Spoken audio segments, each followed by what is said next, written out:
Bismillah wassalatu wassalamu ala Rasulillah wa ala alihi wa sahbihi wa man walah. Kita teruskan dengan kuliah yang berikutnya,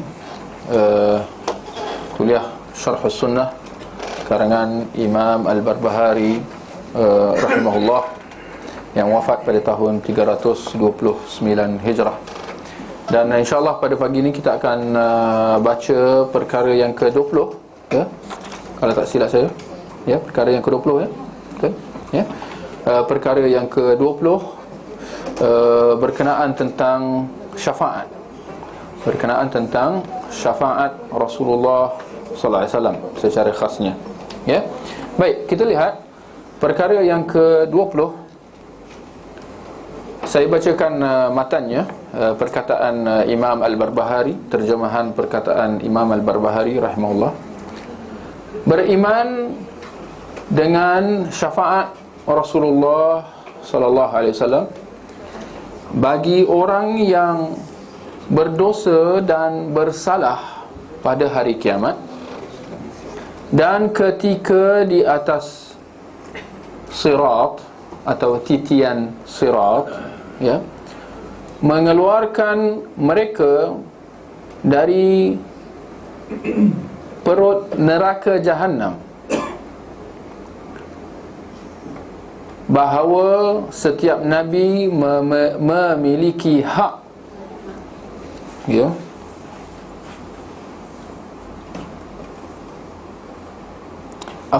hak tu buanglah, ya. Setiap Nabi memiliki hak untuk memberi, tak buanglah, ya. Imam Barbahari tak kata macam tu, ya. Bila kata hak ni, dia ada maksud dia, ya. Setiap Nabi memiliki syafaat, terus, ya. Setiap Nabi memiliki syafaat. Begitu juga para as-siddiqin, asy-syuhada dan as-salihin, ya. Para as-siddiqin, terjemahkanlah, ya, orang-orang yang benar. Asy-syuhada, orang mati syahid. As-salihin, dan orang-orang soleh, ya. Selain itu, Allah memberi izin untuk mengeluarkan ramai daripada hamba-Nya yang dikehendaki, ya. Ini dikeluarkan daripada neraka Jahannam tadi.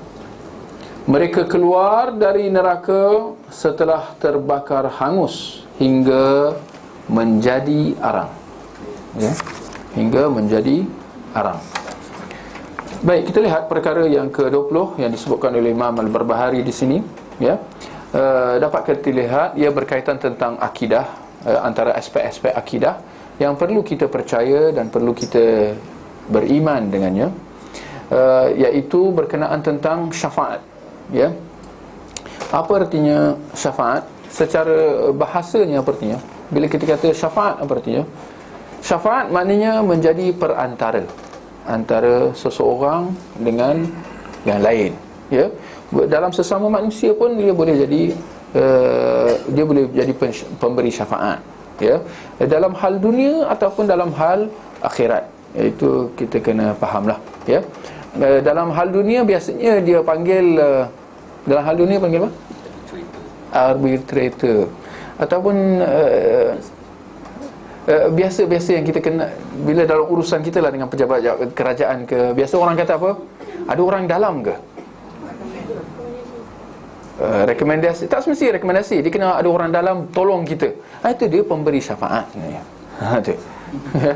Biasa kontak, ada kontak. Ada kontak. Ni ada orang nak bagi syafaat, ada orang nak tolong tak? Itu dia. Itu maksud syafaat sebenarnya. Iaitu syafaat, perantara antara seorang dengan yang lain, ya. Baik. Jadi perkara yang ke-20 yang disebutkan Imam Al-Barbahari di sini adalah tentang syafaat yang akan diberikan oleh Rasulullah sallallahu alaihi wasallam di akhirat nanti kepada orang yang berdosa dan yang bersalah, ya. Itu dia. Dan juga tentang asy-syafa'ah al-'uzma. Syafaat yang paling besar, ya, yang akan diberikan oleh Rasulullah sallallahu alaihi wasallam. Ya, ini termasuklah dalam perkara yang ke-20 ni, bahawa Rasulullah akan diberikan syafaat al-'uzma, syafaat yang paling besar, ya. Berbanding dengan orang-orang lain, syafaat Rasulullah adalah yang paling besar, yang diistilahkan sebagai asy-syafa'ah al-'uzma, syafaat uzma, ya. Syafaat al-'uzma ini juga diistilahkan sebagai al-maqam al-mahmud, makam yang terpuji. Makam terpuji yang kita sering bacakan dalam doa selepas azan, ya. Dalam doa selepas azan biasa kita baca apa? Ya, kita dituntut lepas dengan azan ataupun iqamat, kita baca apa doa tu? Allahumma rabb hadhihi ad-da'wati at-tammah was-salatil qa'imah ati Muhammadanil wasilata wal fadilah wab'athhu maqaman mahmudan alladhi wa'adta. Ya, ati Muhammad al-wasilah, berikan kepada Nabi Muhammad al-wasilah. Apa tu wasilah? Bukan syafaat ni, itu lain. Wasilah adalah kedudukan yang tinggi, yakni di syurga, ya. Seperti mana yang disebutkan dalam hadis daripada riwayat Muslim, di mana Rasulullah sallallahu alaihi wasallam menjelaskan bahawa al-wasilah itu adalah satu tempat di dalam syurga yang hanya untuk seorang. Untuk seorang je. Satu tempat dalam syurga untuk seorang. Dan Nabi kata, dan aku berharap agar ia adalah, orang itu adalah aku. Ya, itu maksud wasilah. Itu yang kita doa tu, ati Muhammadanil wasilah, ya Allah, berikan kepada Nabi Muhammad wasilah tu. Wasilah tu apa? Adalah tempat yang paling tinggi dalam syurga, yang hanya layak untuk seorang. Ya, baik. Ati Muhammadan al-wasilah wal fadilah. Al-fadilah maknanya fadilat, ya, kelebihan, ya. Wab'athhu maqaman mahmudan alladhi wa'atah, dan berikan kepada dia makam yang terpuji, ya. Makam terpuji inilah yang dimaksudkan, dia adalah memberi syafaat al-'uzma. Kerana apabila Nabi diberikan syafaat, diberikan izin untuk memberi syafaat yang paling besar, di situ jelas adalah satu makam terpuji, satu kedudukan yang terpuji, kemuliaan. Itu adalah satu kemuliaan yang paling tinggi yang boleh diberikan kepada seseorang, ya, di mana ia diberikan kepada Nabi Muhammad sallallahu alaihi wasallam, ya. Memberi syafaat yang paling besar, yang paling hebat, yang paling penting, ya, buat umat baginda sallallahu alaihi wasallam, ya. Makanya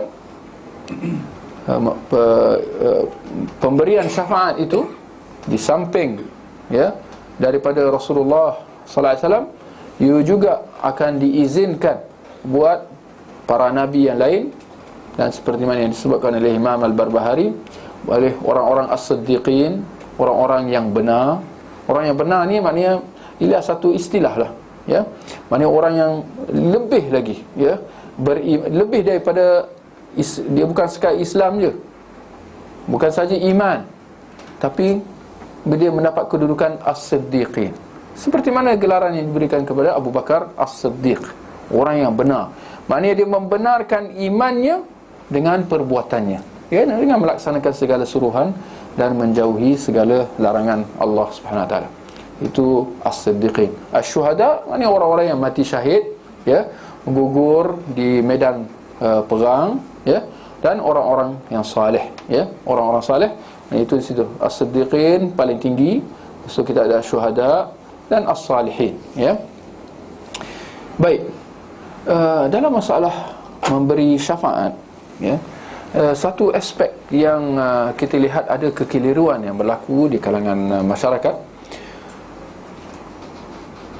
Yang pertama, aspek pertama yang kita nak tekankan di sini adalah pemberian syafaat, proses pemberian syafaat. Dan insya-Allah kita dah maklumlah bila kita sebut tentang syafaat, yang kita maksudkan tentang bukan dalam masalah urusan dunia tadi, ada kontak ke, ada orang dalam ke tak, itu adalah urusan dunia. Tapi istilah syafaat yang kita sedang bincangkan di sini adalah dia membabitkan tentang urusan agama, atau lebih tepatnya urusan akhirat. Maka persoalan tentang syafaat, pemberian syafaat, dia membabitkan urusan di akhirat kelak. Maksudnya apa? Di dunia ini tidak ada proses memberi syafaat. Itu kena faham. Tidak ada proses memberi syafaat. Kerana dunia bukan pembalasan, bukan tempat pembalasan. Dunia adalah tempat beramal. Ya, tidak ada pengampunan dan seumpamanya, tidak ada hisab, penilaian amal perbuatan seorang di dunia, tidak ada. Maka proses hisab, seperti mana proses pengampunan yang diharapkan dengan syafaat itu adalah di mana? Di akhirat kelak. Ya, jadi itu asas dalam syafaat yang kita kena faham. Ya. Baik, itu satu sudut. Daripada sudut yang lain, proses syafaat yang kita kena faham juga, dia ada dua syarat. Ya. Yang pertama, orang yang nak memberi syafaat itu, ya, perlu mendapat izin daripada Allah Subhanahu Wa Taala. Ya. Jadi bukan sebarang orang boleh bagi syafaat. Dia perlu mendapat izin daripada Allah. Maka ini yang kita kata, bagaimana nak tahu dia ni dapat izin atau tidak daripada Allah Subhanahu Wa Taala? Ini yang kita kata, kat dunia kita takkan tahu. Maka kerana tu proses pemberian syafaat adalah di akhirat. Apabila memang nampak Allah beri izin kat dia. Kerana di akhirat adalah proses pengadilan. Adanya, ya, manusia akan dibangkitkan untuk menghadap Allah Subhanahu Wa Taala. Maka memang akan ada di situ proses memberi izin kepada orang-orang yang tertentu, ya, para nabi, ya, orang-orang siddiqin, syuhada dan orang salihin, untuk memberi syafaat kepada orang lain. Maka itu syarat yang pertama, mendapat izin daripada Allah Subhanahu Wa Taala untuk memberi syafaat. Syarat yang kedua, ya, adalah mendapat keredaan Allah. Ya, keredaan Allah atas orang yang diberi syafaat. Keredaan Allah atas orang yang diberi syafaat. Itu syarat yang kedua. Maka orang yang nak bagi syafaat bukan sebarang orang. Dia mendapat izin dahulu. Dia kena ada permit. Kita istilah kita, dia kena ada lesen daripada Allah untuk nak bagi syafaat. Diizinkan oleh Allah untuk dia bagi syafaat. Itu daripada pemberi syafaat. Daripada syarat pemberi syafaat, dia kena dapat izin. Bagaimana pula daripada sudut orang yang nak bagi syafaat tu? Orang yang nak diberi syafaat itu, ini pun ada syarat dia. Dia kena diridai oleh Allah Subhanahu Wa Taala. Maknanya bukan sebarang orang akan dapat syafaat. Itu maksudnya. Bukan sebarang orang akan bagi syafaat, bukan sebarang orang akan diberi syafaat. Maka orang yang akan diberi syafaat itu terlebih dahulu perlu mendapat keridaan daripada Allah Subhanahu Wa Taala. Yang mana kita katakan di sini secara prinsipnya, ya, di akhirat orang yang akan diberi syafaat agak-agak siapa? Imam Al-Barbahari dah sebut sedikit orang yang berdosa dan bersalah. Ya. Jadi secara prinsipnya kita simpulkan, orang yang diberi syafaat di akhirat kelak, ya, kita dah kata dia perlu mendapat keredaan daripada Allah Subhanahu Wa Taala. Ya. Orang-orang yang berdosa dan bersalah di akhirat ni, mereka perlu mendapat keredaan daripada Allah. Yang kita nak tekankan di sini, secara amnya, orang-orang yang diberi syafaat, yang mendapat keredaan daripada Allah, syarat minimumnya adalah mereka terdiri daripada kalangan orang yang beriman. Selain daripada orang kafir, tidak. Orang kafir tidak, terkecuali, tidak termasuk. Maka orang kafir sama sekali tidak akan mendapat syafaat, tidak akan diberi syafaat oleh sesiapa pun. Kerana yang pastinya orang kafir tidak mendapat keridaan daripada Allah SWT. Kerana orang kafir atau orang-orang musyrikin, mereka ini hanya satu saja yang layak buat mereka, ya. Hukuman yang layak buat mereka adalah mereka ni masuk neraka dan kekal selama-lamanya di dalam neraka itu, ya. Maka tidak ada sesiapa yang akan dapat membantu mereka, tidak ada sesiapa yang akan dapat mengeluarkan mereka, menyelamatkan mereka daripada api neraka itu, ya. Jadi ini adalah asas di dalam pemberian syafaat. Yang pertama, orang yang nak memberi itu perlu mendapat izin, dan orang yang ingin diberi kepadanya syafaat perlu mendapat keredaan daripada Allah Subhanahu Wa Taala, ya. Makanya ia hanya akan diberikan kepada orang yang beriman dan bukan orang kafir, ya. Hal ini antara dalilnya yang dapat kita sebutkan di sini seperti mana yang disebutkan dalam surah Al-Baqarah ayat yang ke-255, ya. Man ladzi yashfa'u 'indahu illa biiznih, ya. Ini ayat 255 ni ayat kursi, ya. Ya. Man dzalladzi yashfa'u 'indahu illa biiznih. Tiada sesiapa yang dapat memberi syafaat di sisinya, di sisi Allah, kecuali dengan izinnya. Nah, ini dalil syarat yang pertama tadi, ya. Tiada siapa yang dapat memberi syafaat di sisi Allah kecuali dengan izinnya. Kerana nak bagi syafaat ni adalah antara manusia dengan Allah, supaya dia diampunkan dosanya. Dia beriman tapi ada buat dosa, ada buat salah silap, maka dia perlu kepada pengampunan daripada Allah SWT. Jadi orang yang nak bagi syafaat ni perlu mendapat izin daripada Allah sebelum dia nak meminta keampunan buat orang yang ingin disyafaatkan, ya. Baik, dalil yang kedua, buat syarat yang kedua yang kita sebutkan tadi, ya, mendapat keredaan daripada Allah, adalah seperti mana yang disebutkan dalam surah An-Najm ayat yang ke-26. Saya bacakan mafhum ayatnya, ya. Padahal berapa ramai malaikat di langit, syafaat mereka tidak dapat mendatangkan faedah kecuali sesudah diizin oleh Allah bagi sesiapa yang dikehendakinya dan diredainya. Itu dia jumlah yang terakhir tu, ya. Kita nak kata jangankan manusia, para malaikat pun kalau nak bagi syafaat, syafaatnya tak berfaedah kecuali sesudah diizin oleh Allah, ya, bagi sesiapa yang dikehendakinya untuk nak bagi syafaat tu, dikehendaki oleh Allah dan diridai oleh Allah Subhanahu Wa Taala, ya. Maka mereka perlu mendapat izin, dan orang yang ingin disyafaatkan perlu diridai, terdiri di kalangan orang yang diridai oleh Allah Subhanahu Wa Taala, ya. Maka insya-Allah daripada penjelasan yang kita telah sebutkan tadi tentang syafaat, dapat kita faham tentang kekeliruan yang berlaku dalam masyarakat kita, di mana permintaan syafaat itu diminta di dunia ini, ya. Syafaat itu diminta, ya, di dunia ini daripada orang-orang yang tertentu, ya.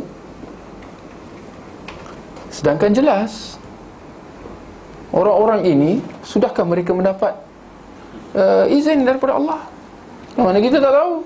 Mana kau tahu dia ni ada izin daripada Allah? Mana ada wahyu untuk kau tahu bahawa dia ni dapat izin, dia ada permit untuk nak bagi syafaat? Dan dia orang yang nak bagi syafaat ni, bila dia nak syafaatkan sesiapa pun di dunia ini, mana dia tahu orang-orang ini diredai oleh Allah atau tidak? Nampak? Mana dia tahu dia ni mungkin sekarang beriman, nampak macam baik, tetapi adakah itu cukup untuk melayakkan dia mendapat syafaat? Apa? Dari mana kita tahu kesudahan dia bagaimana? Kerana urusan dunia, hujung pangkal dia apa yang penting? Ketika kita mati kan? Ketika kita mati, itu yang akan menjadi penentu kan? InsyaAllah sebelum tu kita buat apa, buatlah. Dari segi kebaikan ataupun dosa pun kan? Barangkali orang tu ketika sepanjang di dunia dia sebaik-baik orang, tetapi na'udzubillah, malangnya ketika di hujung hidupnya dia jatuh dalam syirik. Dia mati dalam keadaan apa? Syirik.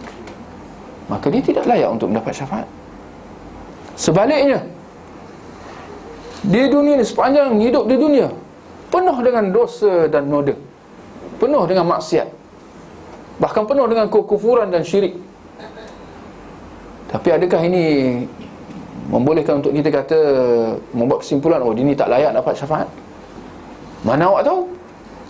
Mana awak tahu bahawa di akhir hidupnya dia bertaubat dan dia insaf dan dia mengucapkan la ilaha illallah. Nampak? Bagi memberi kepada kita kefahaman tentang kesilapan, tentang kesilapan yang berlaku dalam masalah syafaat, di mana syafaat itu bukan boleh diminta atau diberikan ketika di dunia. Kerana ini dunia bukan tempatnya. Ia adalah urusan di akhirat, ya. Maka kita kata dalil yang ketiga untuk kita menetapkan bahawa syafaat ini hanya bagi orang yang beriman, yang mengesakan Allah Subhanahu Wa Taala dan menjauhi perkara-perkara syirik, sebagaimana dalam hadis sahih daripada Bukhari, di mana Nabi SAW bersabda, as'adun nas bi syafaati, orang yang paling bahagia dengan syafaatku yaumal qiyamah, pada hari kiamat kelak, man qala la ilaha illallah khalisan min qalbih, adalah mereka yang mengucapkan tiada Tuhan kecuali Allah dengan seikhlas hati. Ya, Nabi kata apa? Orang yang paling bahagia dengan syafaatku pada hari kiamat adalah mereka yang mengucapkan tiada Tuhan kecuali Allah dengan seikhlas hati. Seikhlas hati artinya, maknanya dengan ikhlas, jauh daripada segala syirik, jauh daripada segala bentuk syirik dan kufur, ya. Maka kesimpulannya, syafaat hanya bagi orang yang beriman dan bukan orang kafir, ya. Tuan-tuan dan puan yang dirahmati Allah, dalam masalah syafaat ni dapat kita sebutkan di sini bahawa adanya penyimpangan daripada dua golongan yang mengambil pendirian yang bercanggahan sama sekali. Golongan pertama yang menyimpang dalam masalah syafaat adalah golongan Khawarij dan Mu'tazilah, ya, di mana mereka menafikan syafaat itu, ya, bagi orang yang beriman, yang berdosa, yang termasuk dalam api neraka, ya. Orang iman, orang yang beriman, yang berdosa, yang dihumban dalam api neraka. InsyaAllah ini masalah ni kita dah faham bahawa yang masuk neraka bukan tak semestinya orang-orang kafir dan orang musyrikin saja. Tak. Bahkan di kalangan orang yang beriman, tetapi kerana dosa dan maksiatnya ataupun bid'ahnya, dia boleh terhumban dalam api neraka, ya. Maka orang-orang Khawarij dan Mu'tazilah, mereka nafikan adanya proses memberi syafaat, ya, kepada penghuni neraka daripada kalangan orang yang beriman, yang berdosa. Kenapa? InsyaAllah kita dah faham. Kerana orang kafir, orang Khawarij ataupun Mu'tazilah, Khawarij dan Mu'tazilah dia sebenarnya sama dalam masalah takfir ni, ya. Mereka kata semua yang masuk neraka adalah orang kafir. Itu kesimpulan orang Khawarij. Di akhirat kelak, orang Khawarij mereka menetapkan ada dua je golongan: orang beriman yang masuk syurga, atau orang kafir yang akan masuk neraka. Tengah-tengah tak ada. Tak ada istilah orang Islam yang buat maksiat. Tak ada. Kerana di sisi orang Khawarij, siapa yang buat maksiat, apa? Kafir. Itu yang duduk kafirkan pemerintah tu. Khawarij kan, itu dia punya pemikiran dia, pola pemikiran dia. Buat maksiat, buat dosa besar, kafir. Sebab tu dia tak boleh solat kat belakang UMNO. Dia tak boleh solat. Kenapa? Sebab dia tak berhukum dengan hukum Allah. Kenapa kalau dia tak berhukum dengan hukum Allah, apa jadi? Dia kafir. Kalau kafir, apa jadi? Masuk neraka. Itu dia. Itu dia punya sepir mudah dia. Ya, 1 kali 1, 1 masuk neraka. Ini bahaya pemikiran Khawarij. Ya, maka tidak ada istilah memberi syafaat kepada penghuni neraka daripada kalangan orang yang beriman. Ya, kerana bagi dia semua penghuni neraka orang kafir. Ya. Baik. Itu satu golongan, Khawarij dan Mu'tazilah, ya, yang menafikan syafaat buat orang yang beriman yang masuk api neraka. Sebaliknya, kalau kita tengok golongan pertama ni, mereka macam ada apa? Mereka melampau dalam masalah syafaat. Mereka kata apa? Tak ada syafaat buat penghuni neraka daripada kalangan orang Islam. Tak ada. Mereka keras, mereka tegas. Bukan tegas, apa? Mereka melampau dalam hal itu.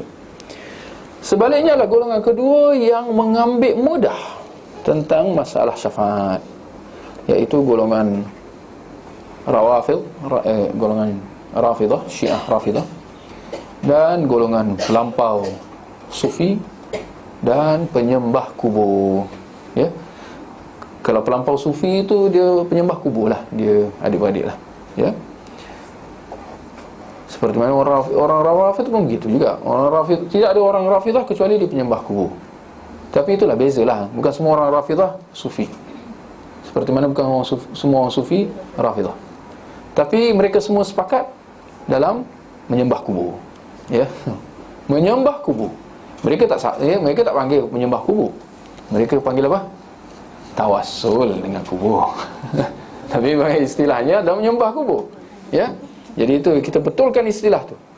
Jangan kita gunakan istilah yang mereka guna. Mereka kata tawassul dengan penghuni kubur. Tapi yang betulnya ini bukan tawassul. Ini adalah menyembah kubur. Ya. Baik. Kenapa dengan golongan yang kedua ni? Mereka menafikan syarat-syarat yang kita telah sebutkan tadi. Tentang perlu mendapat izin, perlu mendapat keredaan. Mereka nafikan semua syarat ni. Ya. Maka akhirnya kita mendapati bahawa mereka meminta syafaat, ya, dengan para rasul, dengan para wali, dengan orang-orang yang telah mati ketika di dunia. Ini adalah satu kesilapan. Ya, kita dah sebut tadi urusan syafaat di akhirat. Tapi golongan ini mereka telah meminta syafaat daripada orang-orang yang tertentu, tak kira para rasul, para nabi, para wali, benar atau tidak wali itu, ya. Dan bagi orang-orang yang telah mati, ya. Para wali ni kadang-kadang yang hidup pun mereka dah minta dengannya. Ya. Tak kiralah wali-wali apa-apa, ya. Masalah tarikat-tarikat ni banyak ni. Diminta syafaat kepada dia. Wahai Tuan Syekh, ampunkan aku. Mintalah daripada Allah supaya aku diampunkan. Syekh pun tu, nah, jangan risau. Ada satu video saya tengok itu. Malaysia, Singapura, apa dia kata? Selamat. Wah, dia blanket syafaat. Dipanggil blanket syafaat. Syafaat umum. Syafaat perdana. Malaysia, Singapura, entah apa dia kata, perkataan dia. Selamat, something like that. Celaka atas dia nak sebut celaka tu semua nak dengar. Siapa yang dicelakakan? Atas Wahabi, Salafi. Syafaat tak ada. Orang Salafi, Wahabi tak ada dapat syafaat. Tak nak pun syafaat kau. Kau bukan syafaat. Kau nak mengajak orang masuk neraka. Ya. Dah. Dia bagi syafaat ketika di dunia. Orang pun datang meminta-minta daripada dia ketika di dunia. Tapi tu Nabi nak bagi syafaat ni, mana ada tak ada free of charge. Tak, kena bawa ufti. Kena bawa apa? Pengeras. Kena bagi. Tu akhirnya ketua-ketua tarikat ni kaya raya. Mana tanya? Dia bagi sebaik-baiknya. Dia menyelamatkan kau daripada neraka, masuk syurga. Apa lagi nak? Ya, takkan nak bagi projek 1 juta. Itu apa? Itu dunia. Aku bagi kau projek akhirat, masuk syurga. Apa lagi nak? Sebab tu orang datang kat dia bagi macam-macam. Tu dia boleh jadi kaya. Ya. Percayalah, semua ketua-ketua tarikat mereka kaya raya. Mesti. Kalau tidak, dia tak jadi ketua tarikat. Dia jadi murid. Dari ketua tarikat, syekh, murid. Yang miskin ni murid je. Murid ni tak pernah kaya. Yang kaya ni ketua-ketua tarikat dia. Tak ada yang zuhud. Dia cakap dia seorang zuhud. Zuhud, tinggalkan dunia. Kita destinasi kita di akhirat. Tidak ada guna dunia ni. Tapi bila datang kat dia, bagi duit. Penipu. Golongan ni tarik tokoh-tokoh syekh, ulama-ulama, imam-imam Syiah Rafidah, penipu. Ketua-ketua tarikat, sufi-sufi pelampau, semua penipu. Yang tertipu ni murid-murid dia. Ya. Tapi kalau kita tengok ulama-ulama yang benar, ulama-ulama Rabbaniyin, ulama-ulama dengan erti kata yang sebenar, yang berpegang dengan Al-Quran dan Sunnah, sejajar dengan pemahaman salafus salih, bagaimana kehidupan mereka? Kita ambil contoh ulama-ulama kita, Syekh bin Baz, Syekh Utsaimin, Syekh Albani, Syekh Saleh Fauzan yang masih lagi hidup, hafizahullah, Syekh Muqbil, ulama Yaman akhir zaman ni, yang dah meninggal lah 10 tahun lepas. Bagaimana kehidupan mereka? InsyaAllah awak perkataan boleh tipu, suruh orang zuhud, suruh orang banyak bersedekah, suruh orang tinggalkan dunia. Tapi do you walk the talk? Betul? Do you walk the talk? Atau talk is cheap? Buktikan pada diri. Sebab akhirnya diri dia tak boleh nak tipu. Cuma tinggal orang tahu tak tahu. Maka kita tengok ulama-ulama kita, ulama dengan erti kata yang sebenar. Seperti mana ulama lain kita sebut, kita boleh nampak. Tak ada nak bermegah-megah, rumah besar ke, kereta besar ke, tak ada. Sedangkan mereka mampu. Syekh Albani dia punya buku sifat salat nabinya yang terjual berjuta naskah. Okey. Tapi kita mendapati bahawa mereka terus hidup mudah, simple. Ya.